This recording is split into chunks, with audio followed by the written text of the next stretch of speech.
What is up guys? So panibagong video na naman tayo at sama-sama na naman tayo matuto.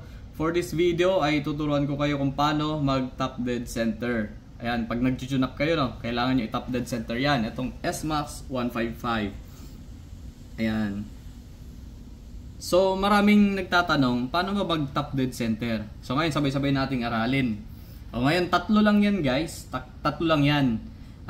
Pag nabuksan nyo tong ano nyo, itong cover dito sa my head, yung may mga bulbs nyo dyan, tatlo lang yan. It's either mabuksan nyo yan, yung una, parehas na, walang gap yung inyong mga bulbs. Tatlo lang yan ha. Una, walang gap. So hindi yung top dead center. Ngayon, isa ikot tayo. Dito tayo sa pangalawa. Ikot natin yung ating pulley. So dito tayo nakabukas. Ito yung pinapaikot natin. Yan, yung ating pulley. Paikutin lang natin ganyan, counterclockwise. Ayan. So dito tayo, recap lang, ito ay walang gap. Hindi ito top dead center. Ngayon, dito tayo sa pangalawa. Ikot natin. Isang ikot yun ha, ng ating pulley ha. Dito naman. Sumunod, ito lang yung may gap. Itong exhaust, itong sa baba. Yan yung may gap. Itong intake, walang gap. So, hindi yan top dead center. So, andito na tayo. Una, walang gap parehas. Ito naman, may gap na tayo doon sa may exhaust. Ikot uli natin yung pulley natin. Isang turn. Pangatlo.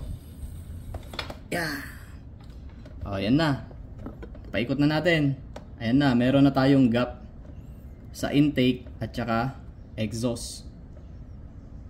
Ayan. So, meaning yan, naka-top dead center na tayo guys. So, ayan. Pag nakaganyan na, pwede na kayong mag-tune up.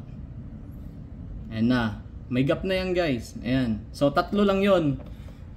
Tatlong turn, hanapin nyo lang kung alin yung magkakaroon kayo ng gap dito. Magkakaroon ng gap yung inyong valves. Ayan. Pwede na kayo mag-tune up dyan.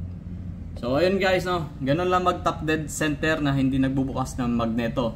Ayun na, panggilid lang sa may pulley, paikutin nyo lang. So ayun lang, sana may natutunan ka sa video na to. Sa next video naman natin ay paano mag tune up naman dito sa 155cc natin na SMAX 155. Maraming salamat sa inyong panonood ng video, sana may natutunan kayo. Bye bye, ride safe.